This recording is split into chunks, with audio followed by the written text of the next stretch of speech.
जिस तरह से हमने देखा है कि महिलाएं सुबह से लेकर शाम तक भूखी प्यासी रहकर अपने पति की लंबी उम्र करती है, और जब शाम को व्रत खोलने का समय आता है तो छन्नी में से किसको देखती हैं?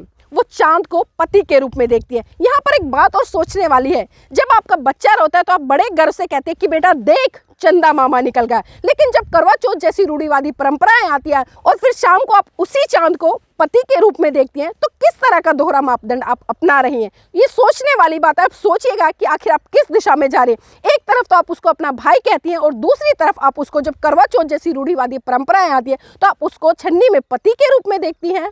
नमस्कार, आज की इस प्यारी सी सुबह में मैं नीलम बोध आप सबके साथ।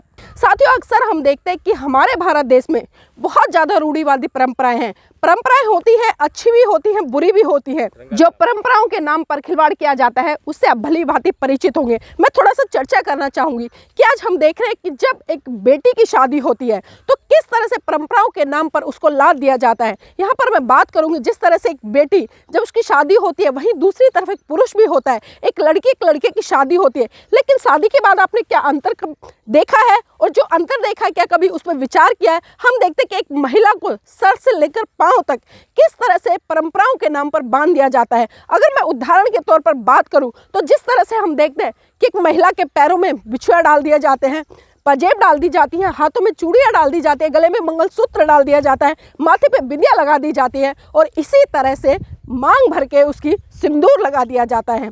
लेकिन वहीं दूसरी तरफ कभी हमने सोचा है कि जिस पुरुष की शादी हुई है उसको परंपराओं के नाम पर क्या इन 16 श्रृंगारों में बांधा जाता है? शायद नहीं बांधा जाता। तो यही सोच है आज हमारी कि आज भी हम पुरुषवादी हैं, क्योंकि हम बातें तो समानता की कर लेते हैं, लेकिन परंपराओं और इन 16 श्रृंगारों के ऊपर किस तरह से महिलाओं के ऊपर हम गुलामी की एक निशानी, एक जंजीर बांध देते हैं। और मैं बात करना चाहूँगी जिस तरह से मैंने जिक्र किया चूड़ी का। साथियों, आप सभी पढ़े लिखे हैं, समझदार हैं, आपने बहुत सारे मुहावरे पढ़े होंगे। उसमें से एक मुहावरा आता है कि कमजोरी का प्रतीक। कमजोरी का प्रतीक आखिर किस तरह से दर्शाता है?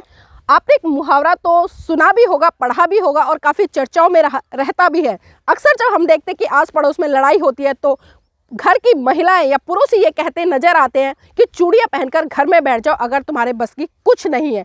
तो इससे आप साफ साफ आइडिया लगा सकते हैं कि ये मुहावरा किस तरह से एक महिला को कमजोर, बुज़दिल और एक कायरता की निशानी के साथ में साबित करने का काम करता है। तो इसी तरह से हम देखते हैं कि जब एक लड़की का विवाह की तैयारियां शुरू होती है तो सबसे पहले परंपराओं के नाम पर उसको चूड़ियां भेजने का काम किया जाता है। तो देखिए, पहले से ही हम महिला को इतना कमजोर और इतना बुज़दिल मान लेते हैं कि उसको पहले से ही परंपराओं के नाम पर चूड़ियां भेज दी जाती हैं। लेकिन क्या कभी हम पुरुष को इस तरह के 16 श्रृंगार या इस तरह की चूड़ियां या जितने भी परंपराओं के नाम पर, चाहे सिंदूर हो या मंगलसूत्र हो, इनको भेजने का काम करते हैं? नहीं करते। आखिर क्यों नहीं करते? अगर जब हम बात समानता की करते हैं तो हमें शायद ऐसा कर लेना चाहिए, तभी हम समानता स्थापित कर पाएंगे। लेकिन बड़ी बड़ी बातें तो हम करते हैं और बड़े बड़े दोहरे मापदंड भी हम अक्सर देखने को मिलते हैं हमें, लेकिन क्या सही मायने में हम समानता को स्थापित कर रहे हैं? अगर मैं बात करूं जिस तरह से मैंने बात करी थी चंदा मामा को लेकर, क्योंकि साल में बहुत सारे ऐसे पर्व आते हैं जिनको हम परंपराओं के नाम पर, तीज त्योहारों के नाम पर मनाते हैं, और जितने भी पर्व आप देखते होंगे, या व्रत या उपवास की बात करूं तो कहीं ना कहीं इन व्रत उपवासों को रखने का काम मेरे भारत देश की महिलाएं बहुत बड़े स्तर पर करती हैं। एक पति की लंबी उम्र के लिए एक करवा चौथ का व्रत मेरे तो समझ से ही बाहर है कि हम पूरा दिन भूखा प्यासा रहकर किस तरह से अपने पतियों की लंबी उम्र कर पाएंगे। अगर आपको अपने पतियों की लंबी उम्र करनी है तो सबसे पहले आप उनको दारू छुड़वाइए। जितनी भी नशे की चीज़ें हैं, चाहे उसमें गुटखा है, तम्बाकू है, शराब है, इन चीज़ों को छुड़वाइए। और उनकी लंबी उम्र ही करनी है तो सबसे पहले आप उनको संतुलित भोजन दीजिए, सही समय पे उठाइए। घर में जो व्यवहार होता है उसको बड़े ही शालीनता से, सभ्य तरीके से और शांतिपूर्ण तरीके से मनाइए। समय पर खाना दीजिए। इस तरह से तो आप अपने पतियों की लंबी उम्र कर पाएंगी। लेकिन मात्र एक करवा चौथ के व्रत करने से क्या आप पतियों की लंबी उम्र कर पाएंगी? और अक्सर मेरी बहनें बड़े सुबह से लेकर भूखी प्यासी रहती है, सज धज कर रहती है, लेकिन शाम को जब व्रत खोलने का समय आता है तो क्या करती हैं? जरा ध्यान से सुनिएगा। वो छन्नी में से किसको देखती हैं? वो चांद को देखने का काम करती हैं। अब एक बात बताइए कि जब भी कभी आपका बच्चा बचपन में रोता है या कोई भी कुछ चीज़ें हमें आकर्षित करने के लिए बोलनी पड़ती है तो हम बड़े गर्व से कहते हैं कि बेटा देख चंदा मामा निकल गया।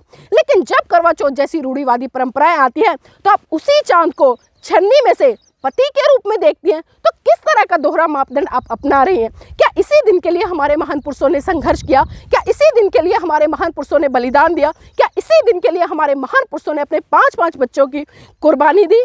मेरी तो दृष्टि में बहुत ही ये चीज़ें अपने आप में कचोड़ने को भी मजबूर करती है, सोचने को भी मजबूर करती है। लेकिन मेरे देश की महिला इतना समझाने के बावजूद भी, इतनी पढ़ी लिखी होने के बावजूद भी, जब हम विज्ञान की तरफ बढ़ रहे हैं, लेकिन वो विज्ञान की तरफ ना बढ़कर आज भी उन रूढ़िवादी परंपराओं, पाखंडवाद में अटकी नजर आती है। तो इससे आप साफ साफ अनुमान लगा सकते हैं कि आज भारत कितने बड़े स्तर पर तरक्की कर रहा है।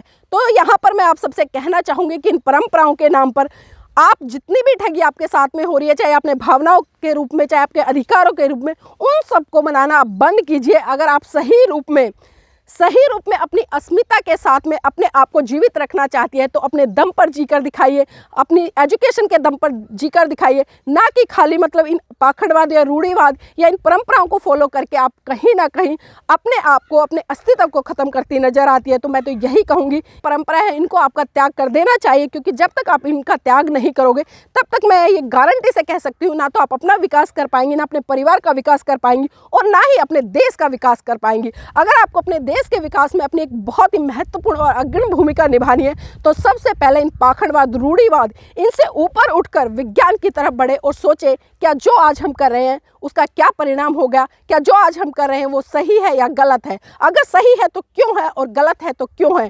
तर्क करिए, तर्क के आधार पर ही आप परिणाम पर पहुंच पाएंगे। और इन्हीं शब्दों के साथ आपसे विदा लूंगी। जय भीम, नमो बुद्धाय।